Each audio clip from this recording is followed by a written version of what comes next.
as she says, did public speaking in general was when her friend asked her to speak at a career conference in San Francisco. She went. She says that she completely blacked out on stage, but that the speech was filmed, posted online, and yes, became one of the most watched TED Talks of all time. So one more thing that you can use, I call it the 5-second rule. If you have one of those little impulses that are pulling you, if you don't marry it with an action within 5 seconds, you pull the emergency brake and kill the idea. Kill it. It has currently around 35 million views, which is almost as much as, you guessed it, Bye Sister before it was deleted. Like I said, I loved this TED Talk in high school, and it helped me get my homework done. But there's a big difference between, like, something that helps you homework done and something that helps you, like, leap over the hurdles of structural inequality, and Mel Robbins seems to think that her advice applies equally to all of the above. I feel like what she does really well in this video is, first of all, like in this TED Talk, it's super, super engaging, both for the audience who was physically there in the room with her and for you as the viewer. But the majority of what makes it so engaging is not even advice. It's more so like just being a good entertainer, like having showmanship and knowing how to connect with an audience. It's the same thing that, like, again, like a magician could do a really good job at this. Like a comedian could do like a really good job at this. Like the actual advice, when you boil it down, is super, super non-descriptive, and it doesn't really meaningfully change anything. But I feel like she's also really good for temporary bursts of motivation. And like, if I was procrastinating on writing something and I watched this video, I already feel bad. I already know I need to do something. If this woman is just like, you can do it. Like, yes, of course there is a temporary benefit to that, but it will not meaningfully change the direction of your life. She talks about the 5-second rule in the TED Talk. The TED Talk goes super viral. And in the following March, Mel publishes her first book, Stop Saying You're Fine, the no BS guide to getting what you want. Stop saying you're fine is, of course, one of the viral phrases that she had in that TED Talk. In fact, all of her books are basically the product of viral posts that she's made, which I understand in the self-help industry is probably like how it works. It's like you get a really viral post and then book publishers are like, do you think you can turn this post into a 300-page book? The problem generally, though, is that, as you said, Princess, there's just not enough meat on the bone to fill 300 pages. Yeah, and then to do the workbooks, and then to do all the extended edition is like no BS guide for girlies. You know what I mean? Like it has to become an empire. It can't just be like a step in like the pathway of like, you can't afford to have a full-time therapist who would ideally talk you through each of these steps. So instead, I'm going to have to sell you every single one of these books to do the exact same thing, except that what a therapist does is actually work with your own limitations, which I think these systems are trying so hard to fit into it that it doesn't take into account, like, you know, these things could benefit you if you were working one-on-one with somebody who could hold you accountable in your day-to-day life. This can, as you said, Kat, only give you like a temporary burst that adds shame if it doesn't go forward.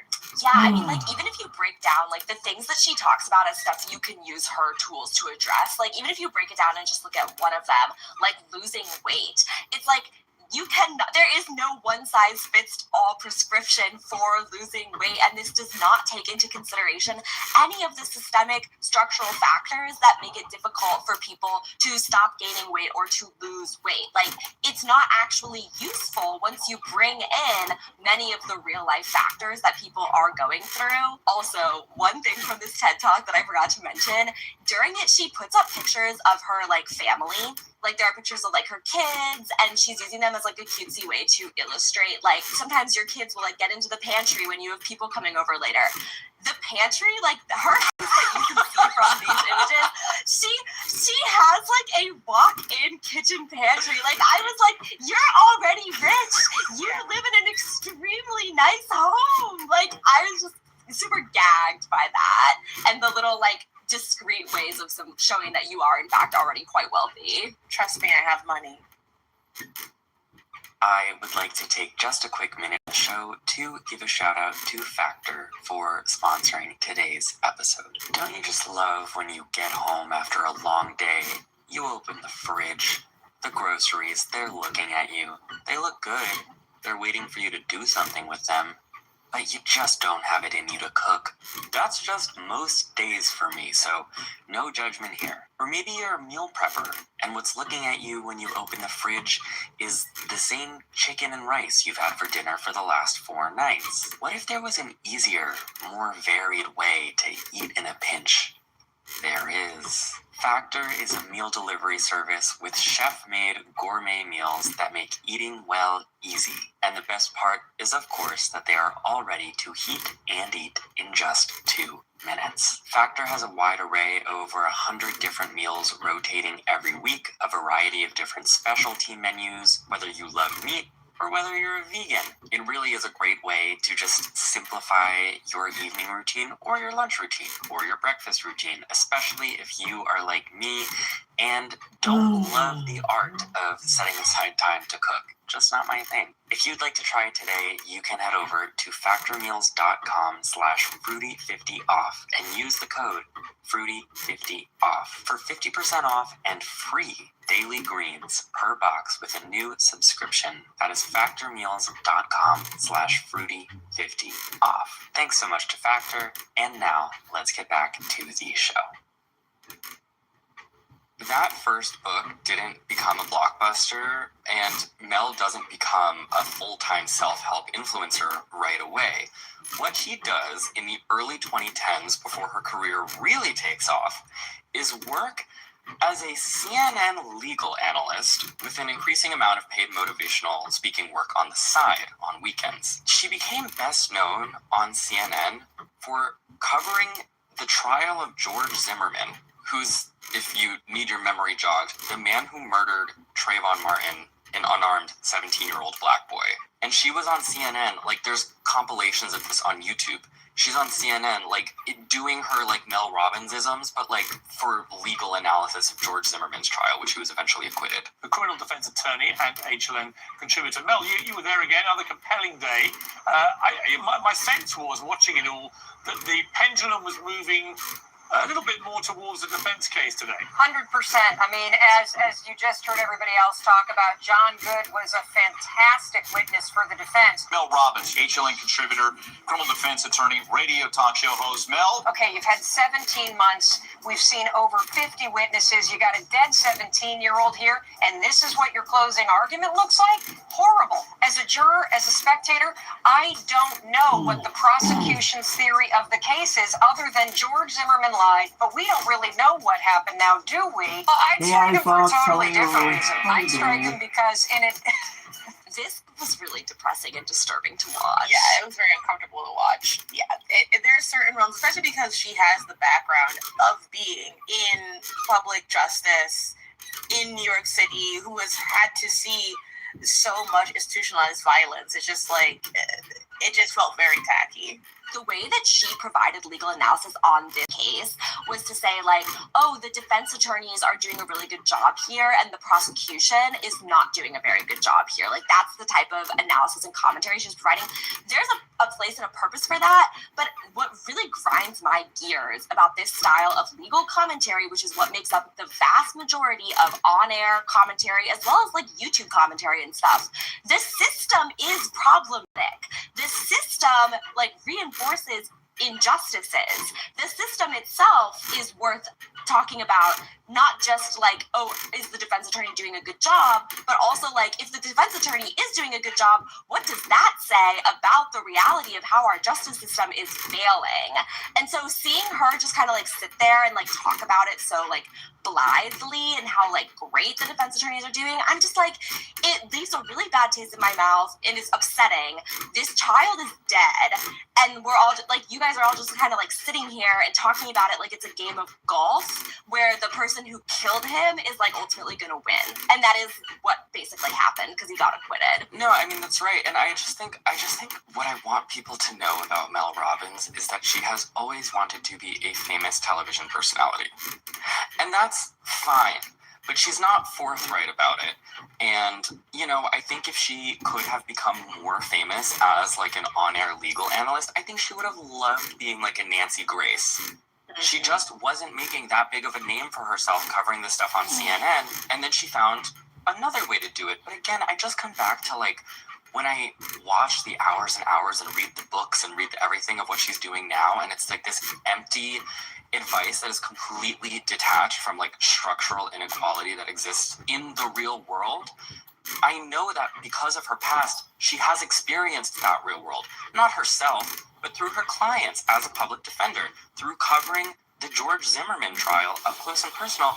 And so I just know that she's full of shit. It's whatever. Does that make sense? Yeah, absolutely. And like these on-air analyst jobs are already very lucrative for a lot of people. Not everyone like gets paid to go on CNN and be a talking head, but oftentimes people in these types of roles especially do have very lucrative contracts. And it's like, you look at the world of legal commentary, you saw this with like the Depp Heard trial is a great example.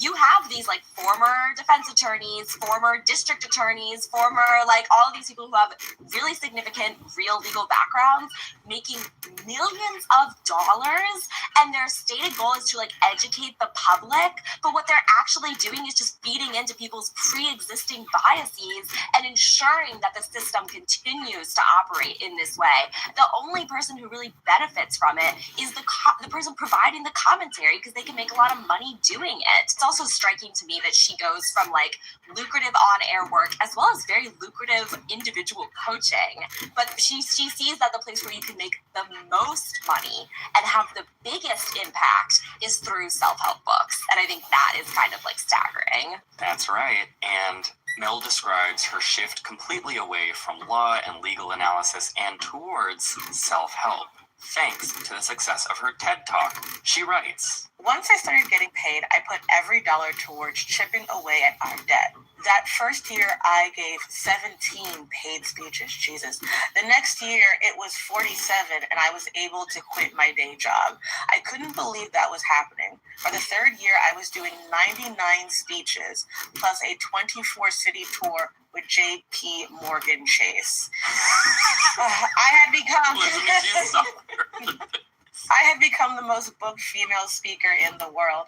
I was being hired by companies I admired. How did this happen? By forcing myself out of bed on those days I didn't feel like it. Right. Learning how to push yourself to take action when you are afraid or full of self-doubt or overwhelmed with excuses is a life skill you can learn. Once you master it, you'll understand that you can achieve anything through small, consistent moves forward, just like Pilates.